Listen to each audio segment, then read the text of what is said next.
Hello, it's Randi Rhodes. Here's a clip from our show, and go to randirhodes.com for the whole thing and a podcast. Buy a stinking podcast. Mary had a little lamb. The fall. We believe that all men are created equal. To the magnificent mosaic that is America. From radio beacon to radio beacon. I have a dream today. Change has come to America. Believe me. Knock, knock. Who's there? It's a figment of your imagination. Randi Rhodes Show. Turn up your mind. There is new fallout this morning after the president's former Russia advisor, Fiona Hill, delivered a blistering testimony on Capitol Hill. NBC News learned overnight that the White House had tried to block key parts of Hill's testimony, but her lawyers objected. The result, Hill told lawmakers the president's outside attorney, Rudy Giuliani, was running a shadow foreign policy. After more than 10 hours of testimony, the president's former top Russia advisor leaving Capitol Hill last night. Fiona Hill not responding to requests for comment. Anything you wanted them to take from your testimony today? But behind closed doors, Hill delivering bombshell testimony.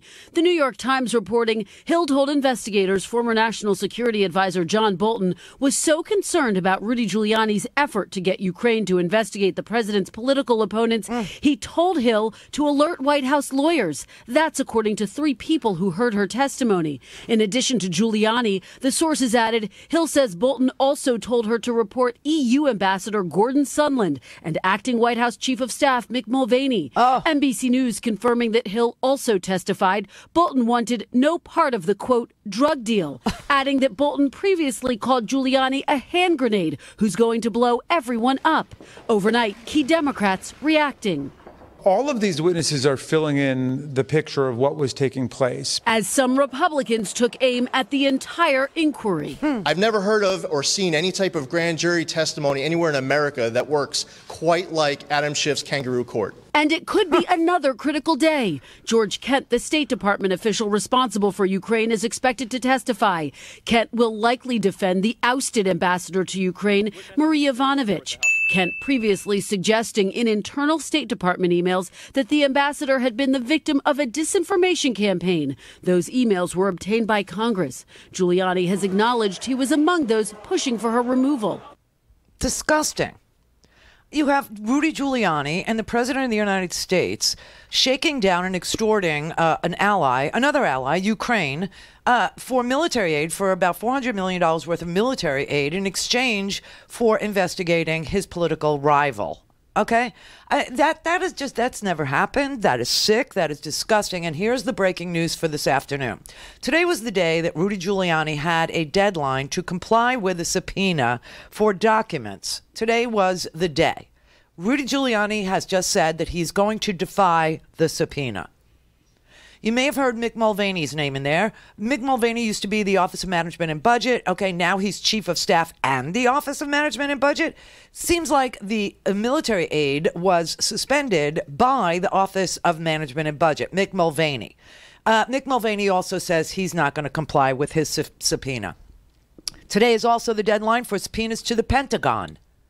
The Pentagon, the Defense Secretary, Mark Esper, he says he will comply with the subpoena.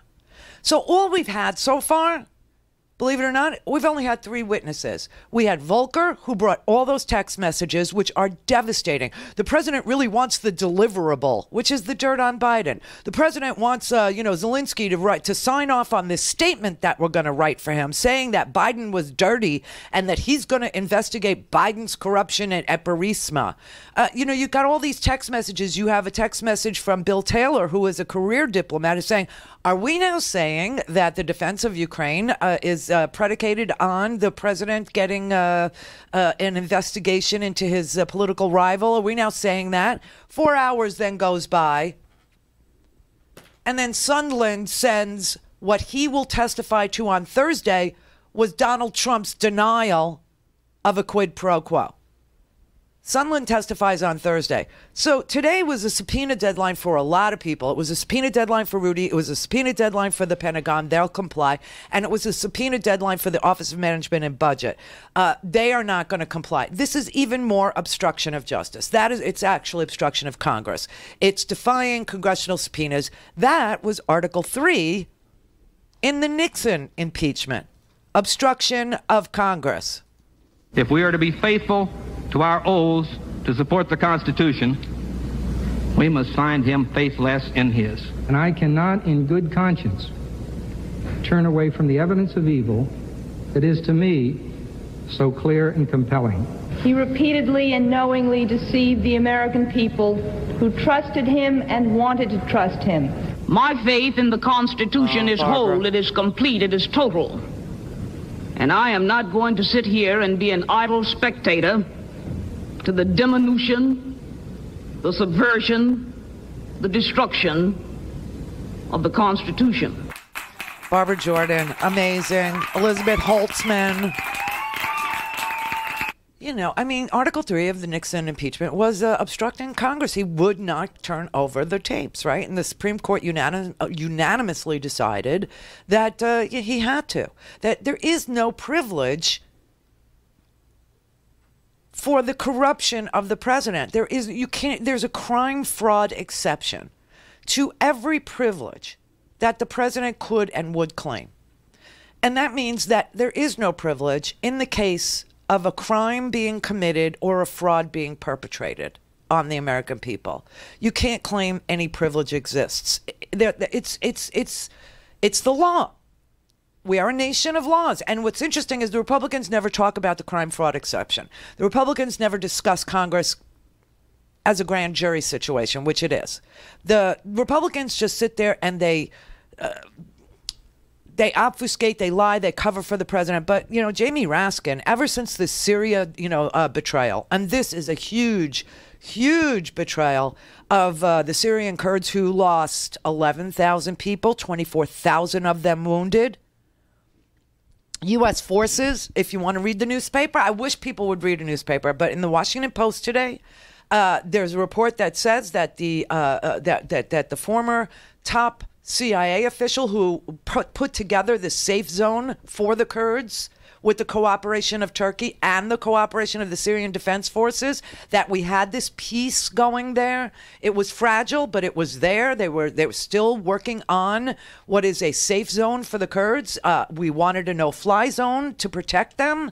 And then all of a sudden the president got tricked by Erdogan, who called him last Sunday and told him, we won't kill the Kurds and we won't do this and we won't do that. And the president was like an appeaser. He just told him, listen, I don't really care if the Chinese protect the Kurds or if the Europeans protect the Kurds or if you protect the Kurds or the Russian or the Iranians protect. I don't really care. I just don't want to protect them anymore. You do it. You do it. And betrayed them. So that now they are in day 7 of a ethnic cleansing. I mean, it's a slaughter over there. It's disgusting. And, people who watch CNN International are actually watching what America is doing. People who don't watch CNN International aren't actually being told that the Americans have betrayed yet another ally. Ukraine was an ally. Hong Kongers who are getting slaughtered in the streets for democracy, trying to protect Hong Kong from the communist, takeover. That Red China wants to, do to Hong Kongers. You don't hear anything about that here. But they're all allies. Hong Kongers are pro-democracy movement. And they want free speech. And they want freedom of protest and assembly. And they don't want extradition to China. Meaning if you commit a crime in Hong Kong, they bring you to China for a sham trial. They like a judicial system that's transparent and honest and open. So they're a natural ally for us. Ukraine, obviously, a natural ally for us. Montenegro, remember the guy he pushed at one of the G7 meetings? Yeah, they're a NATO ally. They're an ally of ours. And, the Kurds are obviously an ally. And it's just impossible for Americans who can't see what's going on there to grasp the sense of betrayal that is being felt by American soldiers, that's being felt by U.S. forces, that's being felt by CIA who tried to put together this safe zone. It's going to go down in infamy.